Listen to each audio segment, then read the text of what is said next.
Hello guys, তোমাদের সকলকে স্বাগতম এই চ্যানেলের পক্ষ থেকে। তোমাদের সকলের জন্য খুশির খবর, এবার পুজোতে প্রতিটি জেলায় জেলায় 14,000 হোমগার্ড নিয়োগ করা হবে।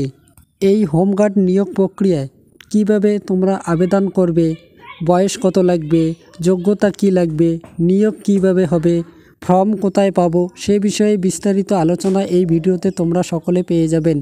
যদি ভিডিও ভালো লাগে তাহলে প্লিজ চ্যানেলটি সাবস্ক্রাইব করে পাশে থাকা বেল বাটনটি অন করে লাইক, কমেন্ট ও শেয়ার করে দিবেন। WB home guard recruitment 2024। পশ্চিমবঙ্গে থানায় থানায় দুর্গাপুজোতে মোট 14,000 শূন্যপদে হোমগার্ড নিয়োগ করা হবে।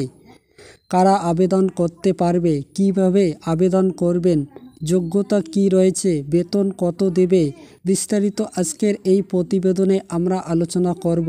পদের নাম, এখানে অস্থায়ী হোমগার্ড পদে কর্মী নিয়োগ করা হচ্ছে।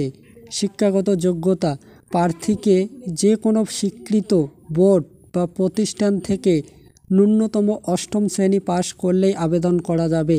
এছাড়া বেশি পড়াশোনা থাকলেও, যেমন মাধ্যমিক পাস, উচ্চ মাধ্যমিক, গ্র্যাজুয়েশন পাস, এমনকি উচ্চ শিক্ষাগত যোগ্যতা থাকলেও আবেদন করতে পারবেন। বয়স সীমা, অফিসিয়াল বিজ্ঞপ্তিতে প্রার্থীর বয়স সম্পর্কে কিছু বলা নেই। ন্যূনতম 18 বছর বয়স হলেই আবেদন করা যাবে। পুরুষ ও মহিলা সবাই আবেদনযোগ্য। বেতন, প্রতিদিন 626 টাকা করে বেতন পাবেন। মোট 10 দিন কাজ করলে 6,260 টাকা মোট বেতন পাবেন।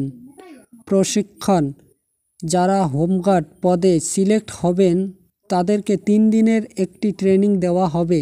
নিয়োগ প্রক্রিয়া, এখানে কোনো প্রকার লিখিত পরীক্ষা বা ইন্টারভিউ নেওয়া হবে না।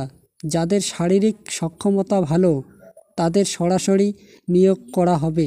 আবেদন প্রক্রিয়া, অফিসিয়াল বিজ্ঞপ্তির সাথে কোনো আবেদন করার ফর্ম দেওয়া নেই। আপনার নিকটবর্তী থানায় গিয়ে A4 সাদা কাগজে দরখাস্ত লিখে আবেদন করতে হবে। কি কি কাগজ লাগবে? আধার কার্ড, ভোটার কার্ড, শিক্ষাগত যোগ্যতার মার্কশিট, অ্যাডমিট কার্ড এবং ব্যাংকের পাসবইয়ের জেরক্স জমা করবেন। কি কাজ করতে হবে সে বিষয়ে কিছু জানি।